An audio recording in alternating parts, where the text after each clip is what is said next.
A partir de la denuncia, el comentario que hizo Marcos Cifuentes respecto a los relojes de Dina Boluarte. Ha ido creciendo, ¿no? Una investigación de Ha subido el voltaje. Sí. Bueno, pues, ¿por qué no? Porque primero surge, digamos, como un tema, ¿no? Baladí, secundario, pero obviamente empezamos a hablar de una pieza que cuesta, ¿no? 14, 18 mil dólares, que es muy difícil poderla sustentar de acuerdo a los ingresos que ella tiene hace un buen tiempo desde que trabaja en el Estado, y obviamente pues da también justamente con su periodo de ministra, luego de gobierno. Hay además una colección, porque hay un segundo reloj que está entre 8 y 12, y obviamente las respuestas de la presidenta Dina Boluarte siempre, en vez de alguna manera aplacar los cuestionamientos, lo que hace es siempre atizar el fuego, ¿no? Exactamente. Bueno, ¿qué es lo que ha dicho ella? Lo que ha dicho recientemente es que eso es de antaño, es decir, no tiene, de alguna manera lo que ha querido señalar es que no tiene que ver con el gobierno, ¿no? Pero, correcto. En fin. Ese yo creo que ha sido, ¿no? Porque ella ha dicho antaño y después, claro, mucha gente de alguna manera ha preguntado, ¿es un reloj vintage de hace 20, 30 años? Y obviamente lo que me parece que ella quiso decir es que es un reloj que no tendría por qué ser vinculado a su paso por la presidencia y por el ministerio. Yo creo que tiene además una negativa forma de entender cuando se levanta algún tipo de información en relación ya sea a sus familiares, en el caso del hermano Nicanor Boluarte, o a lo que ella se pone en el momento de gobernar. Pero cualquier presidente de la República... Correcto. Está bajo la lupa y el escrutinio, no solamente de la prensa, sino en general. Pero, ¿de dónde pecata mía? Porque esa es la pregunta. ¿Sabes por qué es eso, no? Por ignorancia. Y la ignorancia, digamos, no es ser despectivo. Es simplemente porque nos habla y nos define, de alguna manera, la falta de políticos preparados, en lo que se ha convertido la política en los últimos 20 años. Que llega una persona que le ha caído del cielo la vicepresidencia, un ministerio y ahora la presidencia. Es decir, no tiene el concepto mínimo de qué es la función pública, la transparencia, la fiscalización, a lo que se debe un presidente de la República, una presidenta de la República. Es netamente ignorancia. Es decir, no quiero ser vulgar y no, pero ya que estoy entrando sin medias tintas, no sabe dónde está parada, como muchos funcionarios de este gobierno. Bueno, la verdad es que tiene que ensayar mejores respuestas. Es una persona que va a estar bajo la lupa de todos los periodistas permanentemente hasta que termine su mandato. Por lo menos desde aquí la vamos a ayudar con preguntas. Ya si puede responderlas bien o no, ya es cuestión de ella. Maestro, vaya con las preguntas, acá ponemos punto final. Gracias, Mónica. Bien, nosotros arrancamos sin medias tintas. Suéltame la cuña.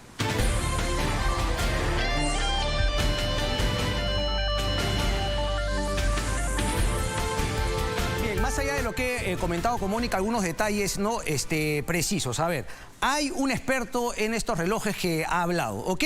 Y después, obviamente, Romy Chan también ha brindado una entrevista al diario Perú 21, porque es un tema que, ojo, no debería por qué pasar piola como nos pretende hacernos creer la presidenta Dina Boluarte. Antes de ir con esos detalles, que un poquito le ponen luces, porque hay preguntas que se tienen que responder en los próximos días, en las próximas semanas. A Dios gracias, una joya como un reloj Rolex puede ser completamente, ¿cuál es la palabra? Trazabilidad. Es decir, con el número de serie se puede averiguar dónde se compró, quién lo compró, en qué año obviamente se compró. Así que hasta para la Casa Banquero, preparen los comunicados de prensa porque hay preguntas también para la Casa Banquero. ¿Qué fue lo que dijo Dina Boluarte únicamente para que la gente, digamos, en contexto, a los que no me quieren creer, caigan en cuenta de que tenemos una persona en Palacio de Gobierno que no sabe dónde está parada y no sabe de qué va las respuestas y la transparencia que un presidente o una presidenta le debe a la ciudadanía? Esto fue lo que dijo la presidenta Dina Boluarte ante la pregunta del reloj. Trabajo desde mis 18 años y lo que tengo es fruto de mi esfuerzo y de mi trabajo. El artículo en particular es de antaño, lo uso muy eventualmente. Digo, es un artículo de antaño. Les voy a agradecer que no entren ya en temas muy personales. Muchas gracias. Le voy a agradecer más bien que no responda tonterías y que más bien yo voy a insistir en preguntas, sobre todo cuando la presidenta me dice que no se metan en temas personales. Qué ignorancia, la verdad. Qué vergüenza, qué vergüenza. A ver, repito, lo que dijo de antaño me parece que quiso, digamos, sacarle el cuerpo y decir no tiene nada que ver con mi llegada a cargos importantes. No hablo de RENIEC, hablo del ministerio en el gobierno de Pedro Castillo y hablo obviamente de la presidencia de la República. David Su se llama el experto que ha brindado declaraciones en diversos medios de comunicación. ¿Qué fue lo que dijo? Ojo que acá hay un año, porque él da el año en el cual él cree que podría ser de fabricación ese reloj. En base a eso, uno puede de alguna manera colegir, deducir en qué año se habría comprado ese reloj, pero luego lo voy a corregir porque ahora hace poco ha dado un dato, digamos, más preciso. Vamos con las declaraciones del experto David Su, por favor, José. ¿De cuánto estamos hablando? De entre 14.000 a 17.500 dólares aproximadamente puede costar los relojes que está utilizando nuestra presidenta. Rolex de por sí ya es una marca mundial reconocida, de lujo, ¿no? Por ejemplo, pues tiene bisel de oro, esto es oro macizo. Los Rolex nunca utilizan chapes, o sea, siempre es oro macizo. Cada eslabón es oro. Uno de los relojes que utiliza la presidenta se puede apreciar de que tiene unos diamantes, ¿no? Las manecillas, los números son con diamantes. Y acá en la imagen ustedes pueden ver de que en la caja no presenta ciertos huequitos que la correa debe tener, ¿no? Este sí es un reloj de antaño, del año 80, que tiene los huequecitos. Y el de ella, por las características que estoy viendo, es de entre el 2013 en adelante.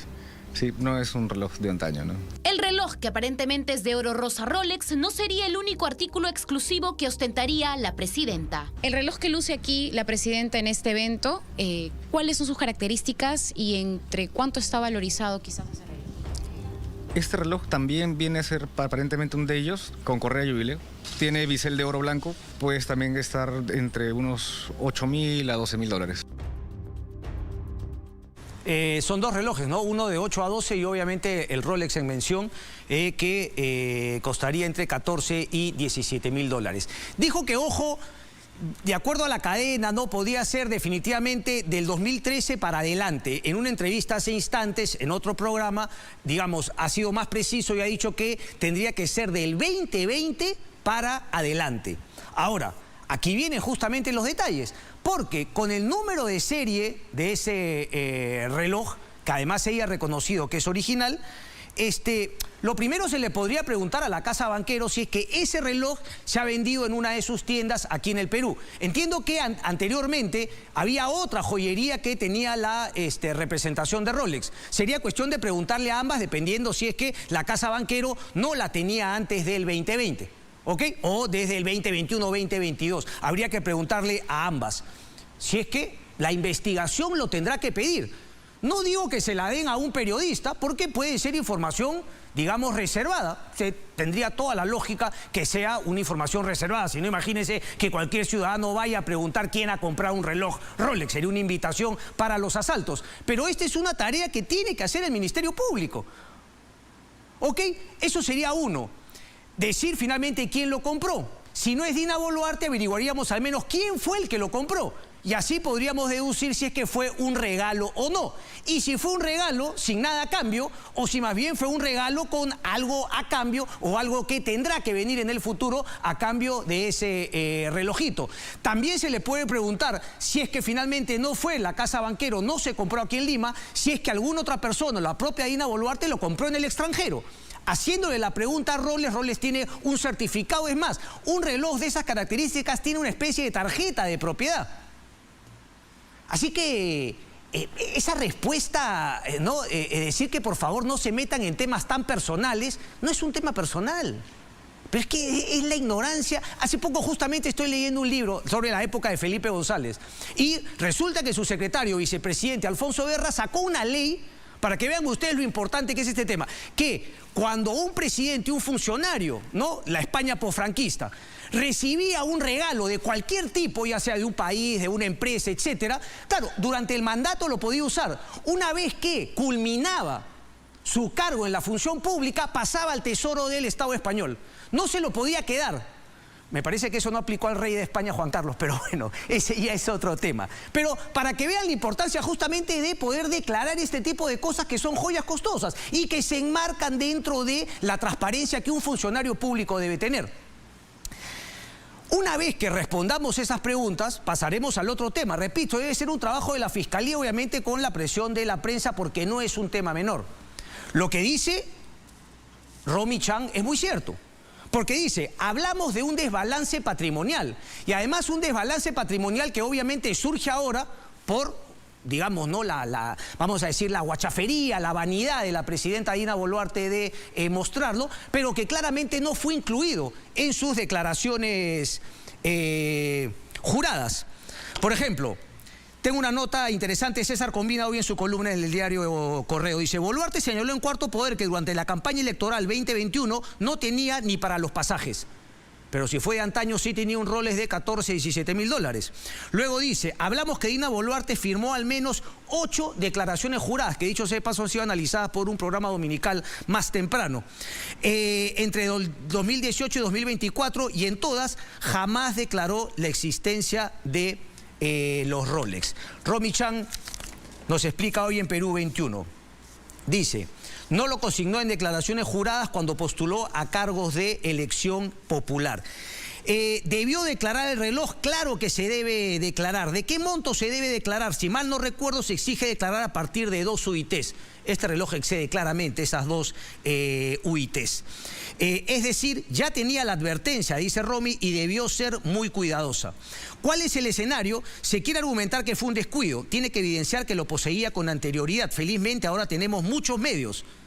Y claro, también tenemos el medio de averiguar si es que lo compró o si es que lo compró otra persona. El Ministerio Público, repito, debería justamente exigir el número de serie de ese reloj para las investigaciones pertinentes. ¿Cuáles son los posibles 2 delitos que menciona Romy Chan? El primero es la falsa declaración en procedimiento administrativo, que sanciona a todo funcionario que no dice la verdad en la declaración jurada. La sanción puede llegar hasta los 4 años. A eso le podríamos sumar un delito de enriquecimiento ilícito, cuando un funcionario público abusa de su cargo para incrementar su patrimonio. ¿Cómo compró un reloj de 15 mil dólares la presidenta? Se pregunta Romy. Es su sueldo de 3 meses. Yo creo que hablamos de un desbalance patrimonial. Como se dice, ni la tos ni el dinero se pueden esconder. Ahí está el tema. Así que las preguntas tendrán que continuar y esperemos que el Ministerio Público haga su chamba también. A ver, vamos al tema del Congreso de la República. Que dicho sea de paso, vamos a hablar luego, está ya con nosotros el abogado constitucionalista Natalia Primo, para hablar justamente sobre esta reforma que ha sacado, bueno, de reforma poco, ¿no? Bueno, ya les voy a contar, él va a dar su opinión al respecto de lo que ha sido este tema de la bicameralidad, ¿no? La creación del Senado, la reelección, pero, digamos, ninguna reforma de fondo, ¿no? Pareciese que lo único que se han querido asegurar es la posibilidad de ser más congresistas y de los que ya son congresistas puedan reelegirse. Pero hay más, porque Delia Espinosa, la fiscal suprema, recordemos que había sido enviado a la Junta, al Jurado Nacional de Elecciones por la fiscal Patricia Benavides, luego regresa y ella ha asumido la investigación del tema de Patricia Benavides. Y dentro de esa investigación ha incluido a 14 congresistas. 14 congresistas en los cuales están Alejandro Soto, el presidente del Congreso, Edgar Tello, Marta Moyano, Patricia Chirinos, William Zapata, Cordero Jontay, Luis Aragón, José Gerí, César Revilla, Jorge Flores, Germán Tacuri, Katy Ugarte, José María Balcácer e Illich López. 5 de ellos, no sé si podemos mostrar la fotografía, por favor.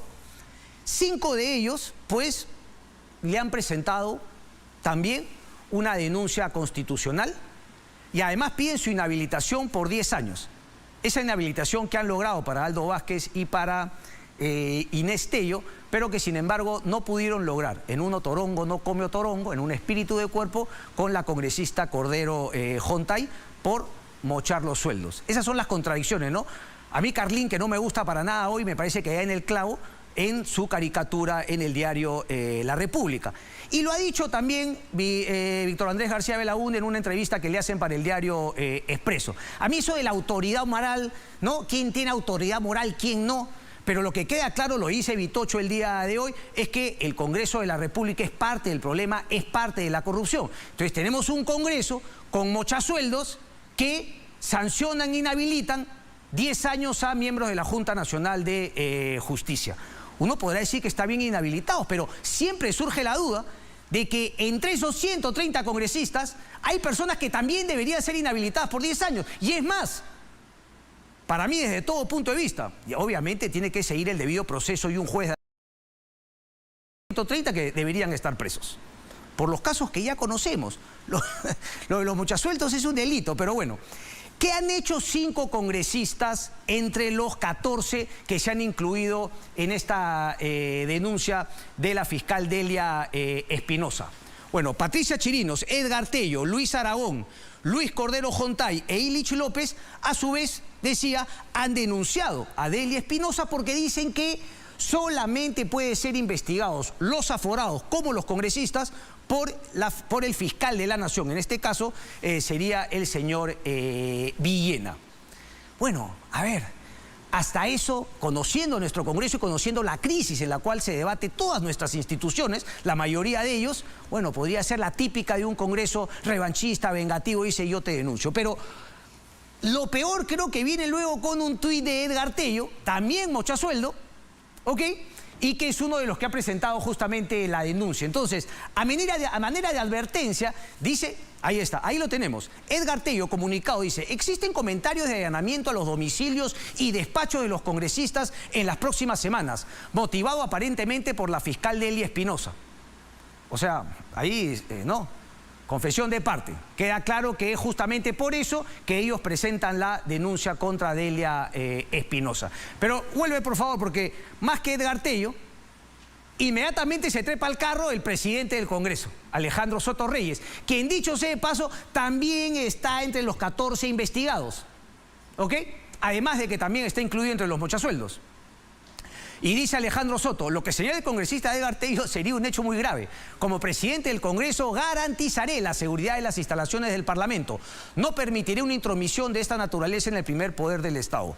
Algunos dicen que ignorante el señor Alejandro Soto. Bueno, también podía ser, pero aquí no hay tanta ignorancia, sino obviamente tratar también de meter miedo y decirle a la fiscal Delia Espinosa, oye, no te vayas a meter, no vayas a allanar justamente no, el Congreso de la República. Si no me equivoco, José, corrígeme, creo que ya han habido allanamientos este año a despachos en oficinas, ¿verdad? Ok, ya lo han habido. Me parece que Alejandro Soto en este caso trata de poner el parche por delante porque él sabe que también está involucrado. Y luego, obviamente, han salido abogados penalistas, Andy Corrión, no, Fernando Silva, a decir pues, que es una tontera lo que dice el señor Alejandro Soto, en el sentido de que no va a poder limitar si es que hay un pedido fiscal, una resolución judicial que obviamente ordene el allanamiento a las oficinas de estos congresistas en el Parlamento. Y que incluso los miembros de la seguridad, de la policía que ahí están en el Congreso, no deberían ni cree que van a poder evitarlo. Pero igual, es un run run. No sabemos si es cierto o no. Lo que queda claro, como dice el editorial del diario Correo del día de hoy, dice, sienten pasos y no saben cómo reaccionar. ¿No? Dice, preocupa que el presidente del Congreso anuncie que cometerá un delito, pues eso es lo que se configura al obstruir las investigaciones de un caso de corrupción tan importante para el país.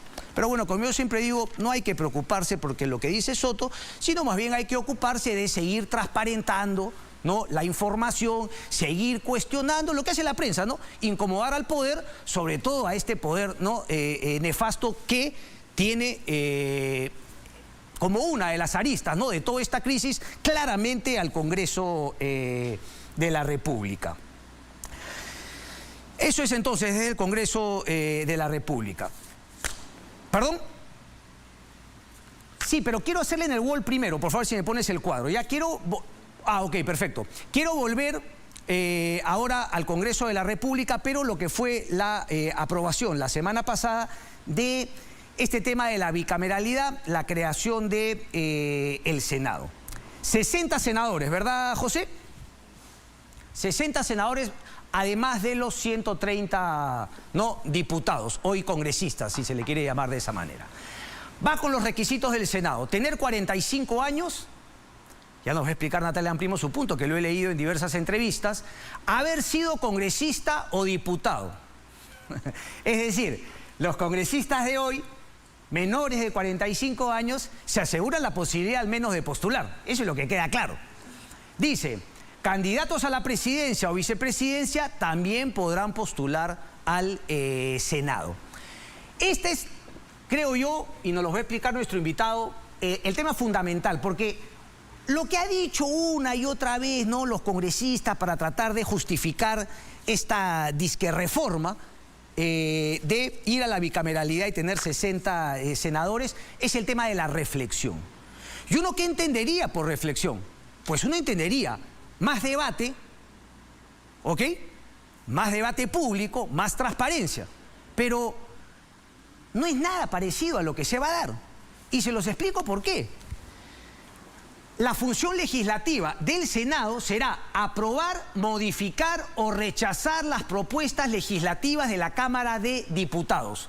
Voy con todas y luego regreso. Autorizar los viajes presidenciales. Bueno, revisar los decretos de urgencia y los decretos legislativos del gobierno, suspender, destituir, inhabilitar a los funcionarios acusados por la Cámara de Diputados. Esto tiene toda la lógica del mundo, porque justamente siempre hay un ente instructor, si se quiere, que investiga, y el otro que finalmente, ¿no?, analiza y da una sentencia.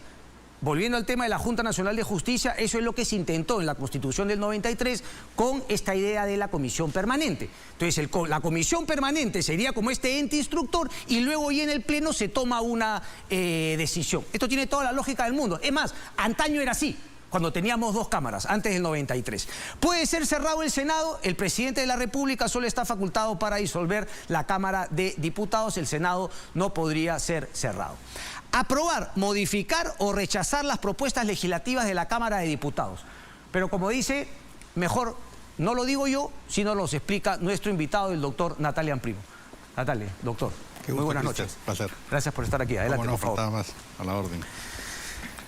Doctor Amprimo, a ver, ese punto, que es el que usted ha mencionado con más ahínco en sus declaraciones, aprobar, modificar o rechazar las propuestas legislativas de la Cámara de Diputados, ¿por qué esa función se tira abajo? Esta justificación que han querido dar respecto de que el Senado va a traer mayor reflexión a la creación de leyes en nuestro país. En primer lugar, porque la composición que se ha planteado para el Senado es una composición que podría ser una réplica de lo que es la Cámara de Diputados. O sea, podríamos tener un Senado con diputados a los cuales los llamamos senadores, porque está contemplado que 60 senadores elijamos por lo menos, al menos, uno por cada distrito electoral. O sea, múltiple. O sea, que tú vas a tener 60, 27 por lo menos en distrito electoral como tú eliges a los diputados. Pero dice mínimo. Si fueran 2, tendrías, de 60, tendrías 54. Y te caerían solamente 6 elegidos por distrito único. Aclaración, por favor, doctor. Diferencia entre distrito único y distrito... ¿Cuál es el gran problema que se ha producido y que ha generado una gran debacle en el Congreso? Para la elección del año 2001 se cambió la ley orgánica y se dispuso que en vez de que los parlamentarios, los congresistas, sean elegidos a nivel nacional, ¿no es cierto?, se elijan por departamentos, que es lo que se llama distritos electorales. Pero nosotros tenemos 27 distritos electorales, porque tenemos, aparte de los departamentos, tenemos el Callao, la provincia del Callao, tenemos Lima provincias y tenemos la creación de los peruanos en el extranjero. Correcto. Ok, entonces, si tú vas a tener una cámara de revisión cuya composición es similar a la cámara de origen, estás creando pues un monstruo de 2 cabezas, ¿no? Entonces, en primer lugar hay un problema en la composición, ¿no es cierto? Ok. Que tú vas a repetir prácticamente lo que tienes en diputados en senadores. Y vas a tener en consecuencia uno que se llama diputado, otro que se llama senador, se llaman diferentes, pero que son elegidos de forma similar y que van a competir entre ellos. ¿Y cuál es el problema?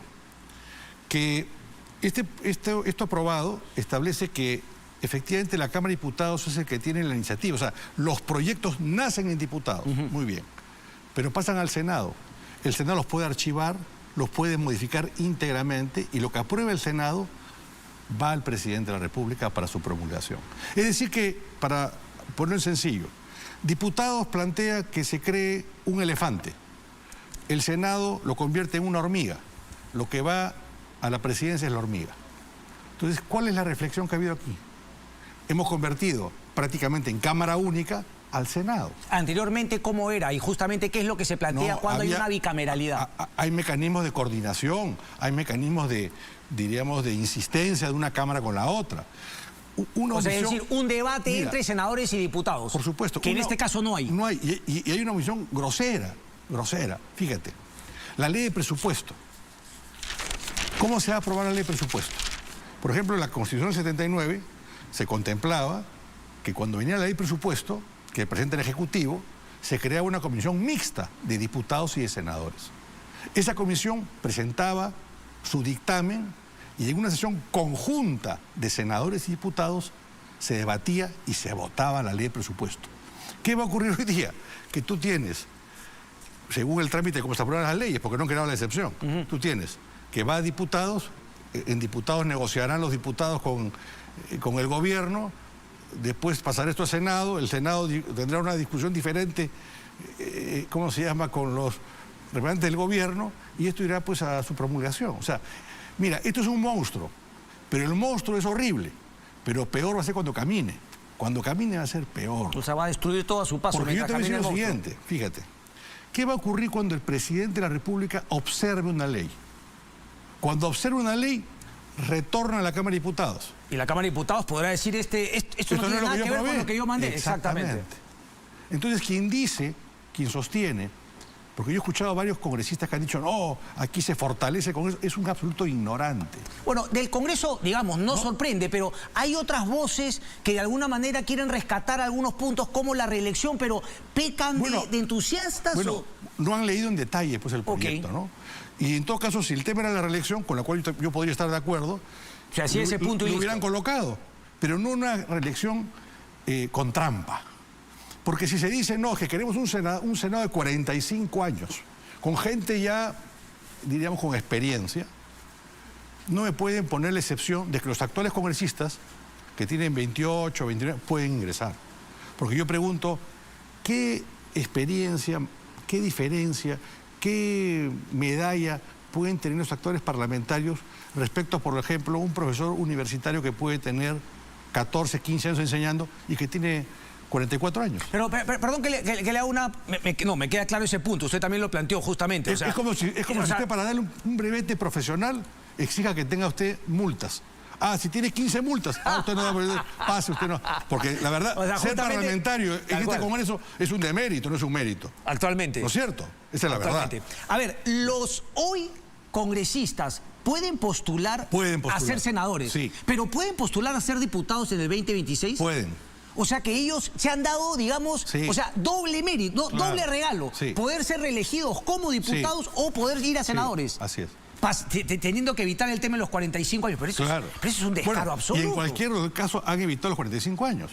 Ahora, hay algo más grave, fíjate, para que tú veas cómo se ha discutido y aprobado esta reforma, que es una reforma constitucional que debería merecer el mayor detalle. Mira. 8 minutos. Aparte de 8 minutos, esto es lo que se votó.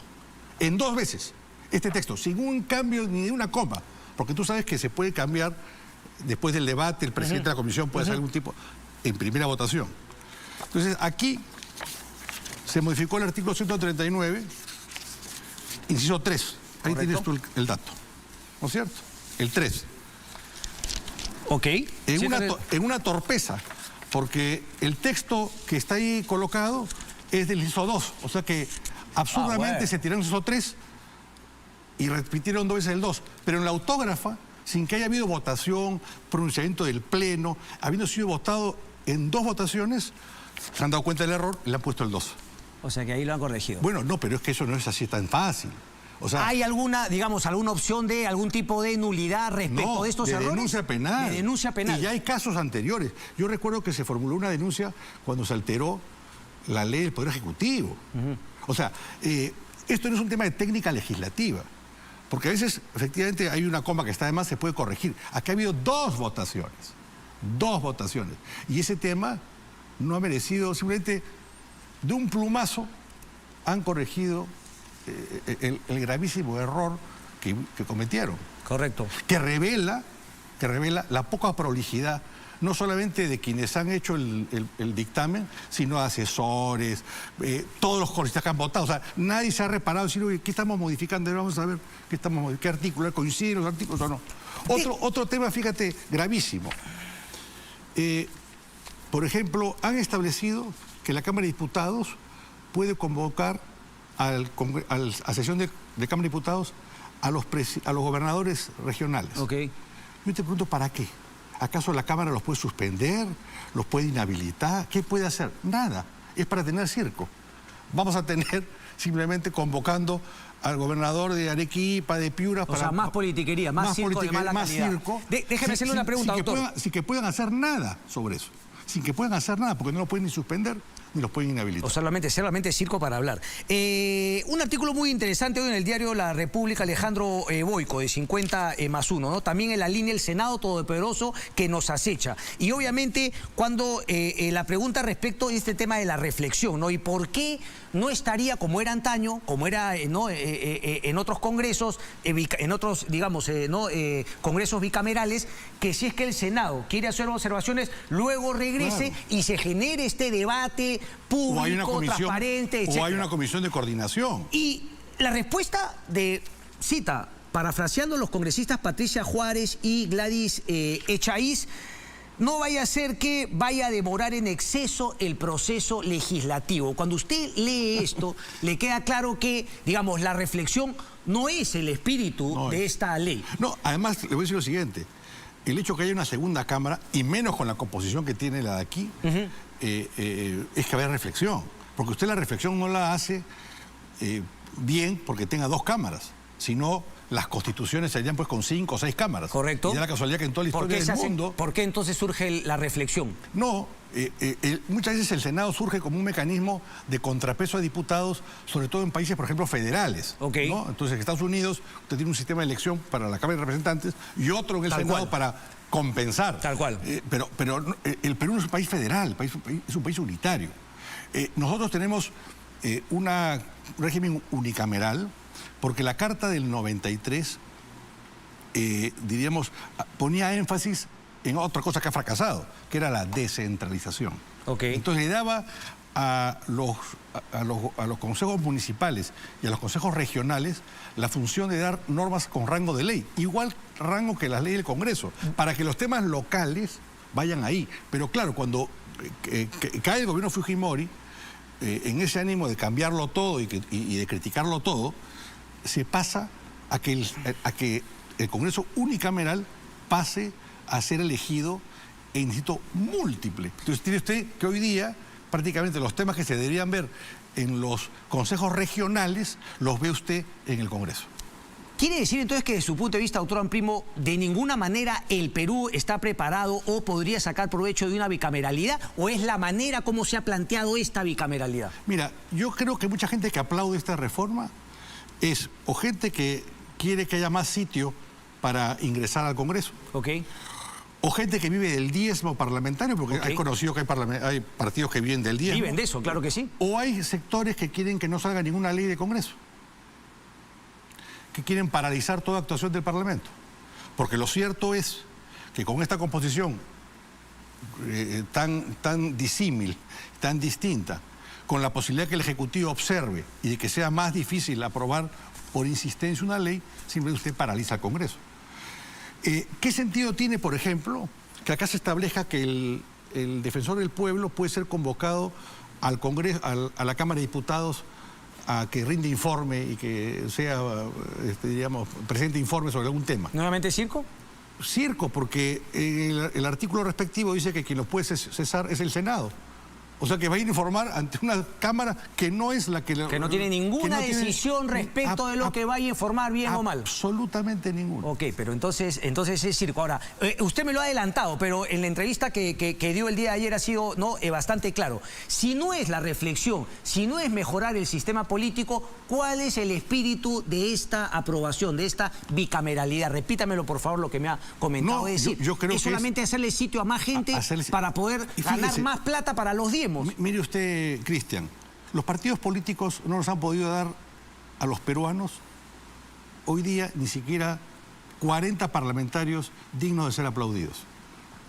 nos van a poder dar 190, que es cuando menos, ¿ah? Porque no se olvide que los 60 y los diputados, el número se varían por ley orgánica. O sea que este Congreso puede, de aquí a 3 meses, sí, decir ahora los senadores son 120 y los diputados son 300. Entonces es increíble, han dejado esa puerta abierta. Claro. ¿Por qué? Porque, y la gente aplaude. Porque el espíritu es ese, justamente ir aumentando el número de acuerdo al diezmo que necesitamos recaudar. Bueno, yo no sé si ese es yo especulo, ¿no? Correcto. Pero simplemente lo que sí les puedo decir es que esto, tal como ha sido aprobado, nos traerá más de un dolor de cabeza, va a demostrar que el sistema no funciona y va a generar justamente que los radicalismos tengan un discurso que la gente escuche. Porque finalmente eso es. Congreso de la República le parece que nos prepara para una figura incluso más radical que Pedro Castillo para el 2026? Bueno, yo creo que después de elegir a Pedro Castillo, se ha demostrado que el país en algunos casos está dispuesto a jalar la cadena, ¿no? Y la verdad, este Congreso poco ayuda en eso, ¿no? Correcto. Déjeme pasar... En evitar eso, diríamos, ¿no? Déjeme pasar a otro tema.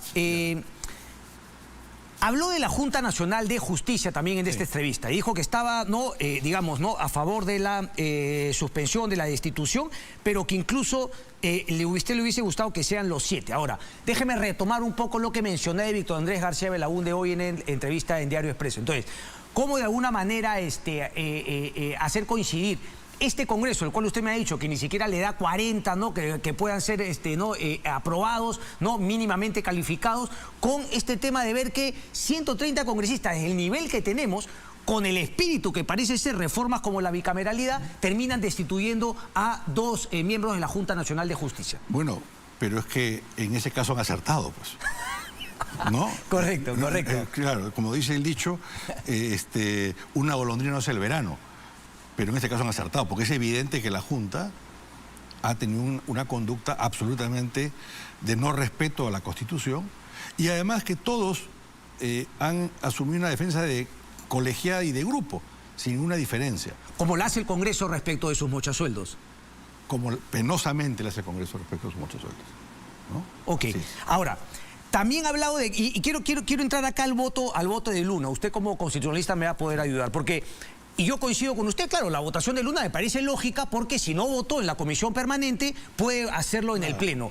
La pregunta es respecto de un video de César Achabache que parece tener una lógica. Claro, dice, bueno, son 130, pero ¿qué tal si es que los habilitados para votar en el Pleno son mayor a 100? Como parece haber sido el caso, es decir, Luna no votó en la comisión permanente, lo hace en el Pleno. Mire. Pero sin embargo, si no votaron 30, votaron, póngale usted, 25, quiere decir que hay 105 habilitados. No. ¿Cómo fue eso? Mire, yo no me pide que yo le diga cómo fue porque no conozco el detalle. Pero entonces explíqueme el procedimiento. ¿Cómo funciona? Ok. Ya. Usted tiene unos integrantes de la comisión permanente. Correcto. ¿No es cierto? Muy bien. 30. Los integrantes de la comisión permanente no votan en este supuesto. Correcto. Correcto. Ahora, se han creado la figura de los suplentes, sí, que tampoco estaba contemplada en la Constitución y eso ya viene de antaño, ¿no es cierto? Entonces, los suplentes también integran la comisión permanente, pero no votan. Si vota el titular, no vota el suplente y el suplente va al Pleno. Si el suplente vota en la permanente, el titular puede votar en el Pleno. Correcto. Lo que no puede ocurrir es que, diríamos, una persona, por ser integrante de la permanente, no vote en el Pleno si es que el suplente ha votado. Si el suplente no ha votado, él tampoco puede votar. Si el suplente... O sea, si estamos usted y yo, miembros de la comisión permanente, imaginemos que usted es el titular y yo soy el suplente. Ok. Si usted no va a la permanente, yo lo reemplazo y voto. Ok. Usted puede votar en el Pleno. Ok. Si usted va, usted vota, usted es el titular. Correcto. Yo voto en el Pleno. Correcto. Si usted no va y yo tampoco voy, yo voto en el Pleno. Usted no puede votar.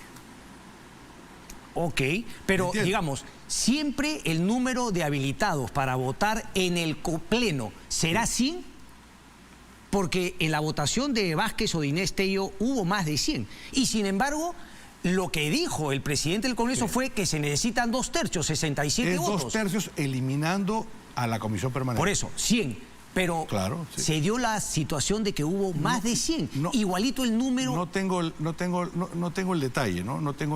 Pero si le diese el detalle y lo confirmaría, sería incorrecto. Si usted integra la comisión permanente, vote o no vote, no puede votar en el Claro, porque no se trata de que uno elija cuándo vota en el pleno y cuándo en la comisión permanente, porque la comisión permanente se gana... Dicho sea de paso, otro horror de lo aprobado. Si usted ve ahí, se dice que la comisión permanente está conformada por igual número de diputados y de senadores, ¿no es cierto? Pero dice que la presidencia es alternada, o sea, en un periodo de Senado es el presidente del Senado, en otro es el presidente de diputados. Entonces no puede ser igual número pues, de diputados y senadores, porque quien integra la comisión permanente es la junta directiva. Pero es una barbaridad, entonces... O sea, es una falta de prolijidad, es diríamos, un proyecto hecho... por estos congresistas. Sí, pero yo le digo lo siguiente, mira. O sea, hasta para hacer lo que uno... O sea, ellos quieren reelegirse. Ellos quieren ampliar el número. Lo pudieron haber hecho mejor. Háganlo bien, por lo menos, pues, ¿no? O sea, mira, ya si finalmente... No se puede corregir nada de esto por reglamento, por decreto, no. Hay muchas cosas que han delegado los reglamentos. Sí. ¿ya? Pero si usted lee un artículo, se dice que cada Cámara es autónoma en aprobar su reglamento. ¿Y qué va a pasar cuando el reglamento de la Cámara de Diputados no coincida con el reglamento de la Cámara de Senadores? Correcto. Por eso es que la Carta del 79, en temas de que tenían que actuar las 2 cámaras, establecía eso en la Constitución. Porque hay normas que no puedes tú dejar a que después cada uno vea cómo lo hace. Correcto. Y yo veo mucha gente que dice, no, pero bueno, hay que avanzar, hay que, diríamos, en el camino se va arreglando. Bueno, esa es la tesis de los mediocres. Tal cual. Solamente una última. ¿Tiene sentido decir que la fiscal Dilia Espinosa no puede investigar a los congresistas? Bueno, los congresistas no tienen inmunidad, pero sí son aforados. Sí, pero el fiscal de la Nación puede delegar... Bueno, tendrá que ser por instancia tal, y si van a hacer una intervención, tendrá que haber un mandato judicial. Ah, no, claro que sí, pero bueno, es una torpeza decir que solamente la fiscal. No, por supuesto. Bueno, es de este Congreso. Claro. Natalia Primo, un placer como siempre, doctor. Muchísimas gracias. Aquí le devuelvo sus hojas. Un placer. Muy bien, un gusto, placer. Muchísimas gracias. Listo. Gracias, Suerte. doctor. Un placer. Adiós. Bien, nosotros continuamos. ¿Qué hablamos? Uy. Claro, se acabó finalmente, ¿no?, la campañita de prensa. Y hay que ver que ahora, cuando se ha pronunciado la Fiscalía y ha pasado de investigación preliminar a preparatoria, los amiguitos en prensa, ¿no?, la campañita de Lima Airport Partners, con el estudio, ¿no?, Arbizu Gamarra, ya no dice nada. Chitón boca. Conmigo no es, dijeron. La verdad es increíble y yo voy a insistir en que los familiares de las víctimas, que son los primeros que deberían importarnos en este tema, porque de la justicia que puedan tener los familiares de las víctimas, de los 3 bomberos que según tesis de la Fiscalía murieron por responsabilidad compartida de sus empleadores, Lima Airport Partners, y de Corpac, los controladores, esta empresa del Estado que viene de mal en peor, igual que Lima Airport Partners, hay que decirlo. De la justicia que puedan obtener los familiares de las víctimas, podremos justamente impulsar las correcciones que se tienen que tomar tanto en Lima Airport Partners como en Corpac, porque eso de los controladores aéreos es una vergüenza. Eso de que no permitan que entren más controladores para llevarse todas las joyerías, sueldos de 60.000 soles, bonos, etcétera, ha tenido consecuencias mortales. Porque lo dice el informe de la Fiscalía, que el cansancio también ha tenido que ver. ¿Por qué? Porque no hay más controladores. Pero no era como lo quiso vender Lima Airport Partners, Arbizu Gamarra, el abogado Jimmy Sotomayor, que era abogado del estudio Gamarra y que después apareció defendiendo a las víctimas. La fiscal, no el fiscal nuevo que ha presentado esta preparatoria, que ha pasado de penal a preparatoria, sino la anterior le dijo, oye, tú no puedes hacer eso. Y aquí llamó y dijo que no, que sí. Bueno, veo que uno de los familiares, al menos, ha cambiado de abogado. Ya no es Jimmy Sotomayor, pero yo les diría a esos familiares que le exijan a Jimmy Sotomayor, si ahora va a salir a la prensa a decir que para el bienestar de sus patrocinados pues también se tiene que incluir a Lima Airport Partners como responsable y que se dejen de macanas el juego que están jugando Lima Airport Partners y Corpac con abogados por aquí y por allá para tratar de salvar lo que más les preocupa, meterse la mano al bolsillo y pagar tanto a los familiares de las víctimas como a los terceros que han sido perjudicados. LATAM, el avión que se perdió, todas las personas que perdieron sus vuelos, etcétera, etcétera. Y a los amigos de Sudaca, sigo esperando el video completo, o a ti te dan videos editados y tú los publicas. ¿Cómo es la nuez? Vergüenza. Investigación preparatoria. Esto es lo importante. La investigación preliminar, primero es una indagación simple, luego pasamos a una preliminar, ¿ok? Y en la preliminar el fiscal decide, bueno, tengo más las cosas claras, tipifico e imputo, ¿ok? Ya no son investigados, ahora son imputados. De investigados a imputados, ¿ok? ¿Qué ha decidido la fiscalía? Pasar a preparatoria. ¿Qué ha dicho? Una investigación compleja, 8 meses. ¿Qué ha dicho? Paso de investigados a imputados a 9 personas. Pero lo más importante, porque aquí se juegan los 500 millones de dólares, que es lo que verdaderamente les importa, tanto a Lima Airport Partners como a Corpac. Porque ahora, si tuviesen algo de decencia, entre estos dos se pondrían de acuerdo y dirían, bueno, vamos finalmente a responsabilidad compartida. Lo primero que tenemos que hacer es pagarle una reparación civil a los familiares de las víctimas que han perdido la vida.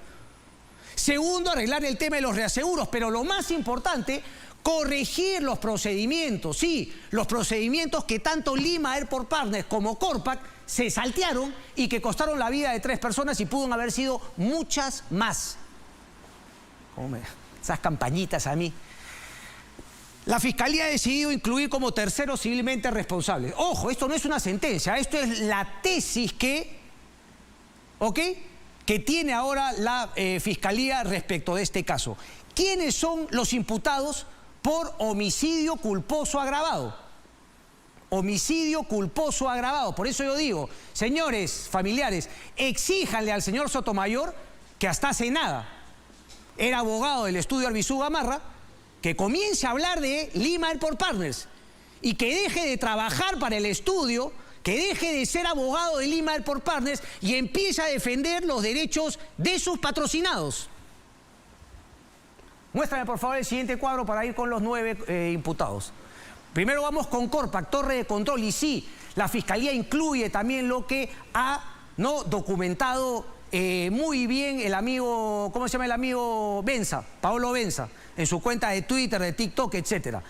El cansancio producto de las horas, producto a su vez de que no hay más controladores aéreos, hacen turnos de 2, 3 turnos seguidos. ¿Por qué? Porque cobran y cobran y cobran y no permiten que entren nuevos controladores. Si no hay controladores, no hay competencia, yo hago doble turno, tengo bonos, vacaciones y sigo cobrando y cobrando.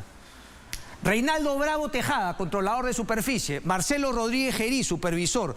Sarita Alcántara Carti, supervisor. Wilber Ríos de los Ríos, coordinador general. Juan Izquierdo Escudero, controlador del aeródromo. No estamos declarando culpabilidad de nada. Solamente estamos diciendo que la Fiscalía sostiene la tesis que aquí planteamos. Y no como me quiso hacer creer mi amigo de Marshmallow, ¿no?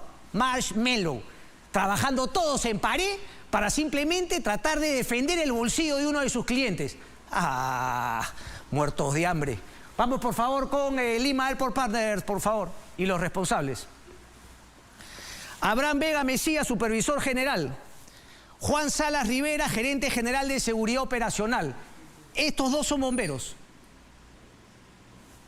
Dice bomberos aeronáuticos, pero digamos, este es el equipo de seguridad, pero ellos dos son bomberos, al igual que los 3 que murieron. Paul Sánchez León, jefe de rescate. Carlos Peña Mendoza, supervisor del equipo de rescate. Lima Airport Partners. No te vayas que aquí vengo. No te vayas que aquí vengo.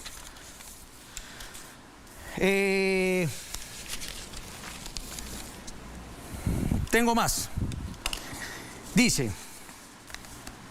porque es curioso, ¿no? Porque hay un, por ejemplo, trabajador el señor, creo que Juan Salas Vega Rivera, ¿no?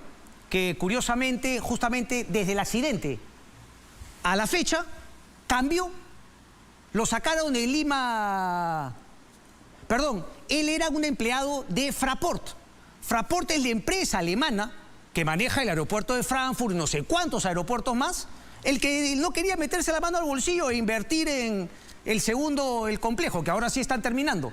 Pero terminaron porque aquí los presionamos, porque ellos decían que no tenían plata para invertir. Y primero decían que no querían invertir porque mejor iba a quedar con el modelo dual, es decir, manteniendo el actual terminal y construyendo el 20% del terminal que el contrato los obligaba. Pero bueno, ellos retiraron curiosamente al señor Juan Salas Vega de Fraport y lo pusieron como trabajador de Lima Airport Partners. Habría que decirle a la fiscal que tenga un dato en eso, porque obviamente habría que incluir hasta Fraport, porque hasta ahí se va a ver el tema de los reaseguros. Y repito, aquí el tema que les interesa a los abogados es el tema de la plata. Por más que se quiera llenar la boca ese estudio, ¿no?, que defiende causas justas, después de haber hecho... Ay. En fin, hay otro tema más que solamente con esto voy a terminar. Se le preguntó muchísimas veces a Lima Airport Partners si es que ellos tenían algún tipo de video. Claro, el video que efectivamente sí tenía Corpac y que se hizo público.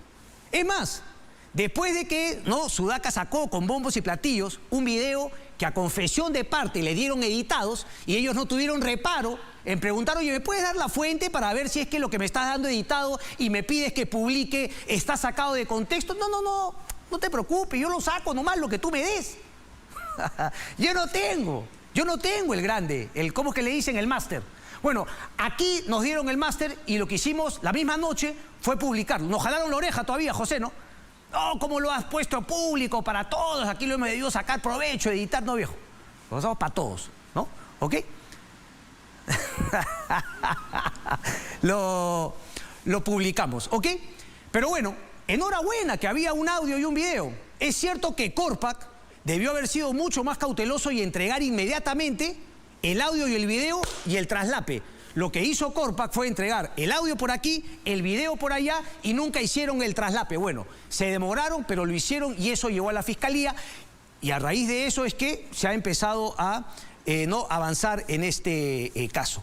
Pero, curiosamente, yo leí la declaración porque dicho sea de paso, más allá de lo que se llenaba la boca, Sotomayor, porque claro, al Bisú Gamarra no daban la cara, solamente lo mandaban a eso también, porque ¿para qué necesitaban dar la cara? Si el abogado de las víctimas hablaba también en nombre de Lima Airport Partners y claramente se notaba que su defensa no quería incluir a Lima Airport Partners, pero ¿cómo iba a querer incluirlo? Si el señor Sotomayor trabajaba para el estudio de Bisú Gamarra hasta que lo descubrimos aquí.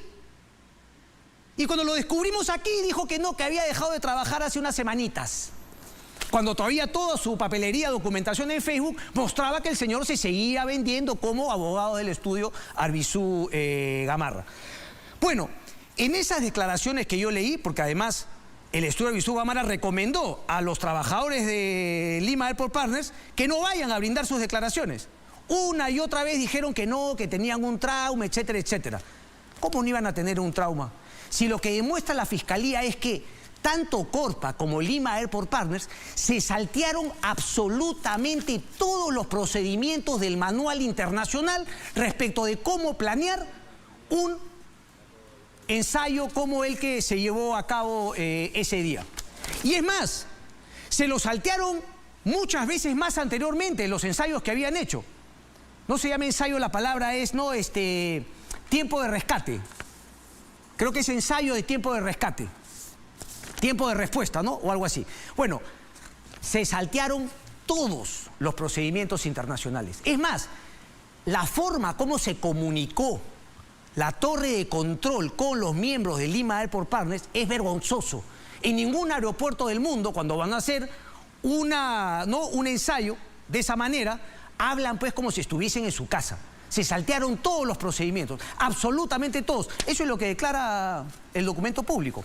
Bueno, uno de los miembros de Lima Airport Partners que había ido a declarar confesó que había un trabajador español que trabajaba para Lima Airport Partners ese día, que había estado acompañando al señor Peña en la camioneta que iba detrás de los carros de los bomberos y que él había grabado todo con su celular. Recién ante el pedido de la Fiscalía, Lima Airport Partners ha accedido a entregar ese video que está en el teléfono de este trabajador español, Joaquín Pagola, que se va a entregar a la Fiscalía y se va a ver el 26 de abril. Uno preguntaría, después de todo, ¿no?, el armado con amigos periodistas, algunos, ¿no?, incautos, otros no tanto, si ese video que tiene Lima Airport Partners hubiese ido en la línea de lo que ellos pretendían, de manera mañosa, que era sacar el cuerpo de la responsabilidad y tirársela toda a Corpac, sin importarle 3 miembros de su equipo muertos por irresponsabilidad de Corpac y de Lima Airport Partners, según el documento fiscal, ¿no creen que lo hubiesen hecho público? ¿No creen que lo habrían entregado también a algunos medios de comunicación, como hicieron con los famosos videos de Corpac? Que seguramente no, ¿quién los habrá filtrado? Cuando llegaron a la carpeta fiscal, solamente tienen acceso el abogado de las víctimas, el abogado de Corpac y los abogados de Lima Airport Partners. Esto recién empieza. Vamos a la pausa y venimos.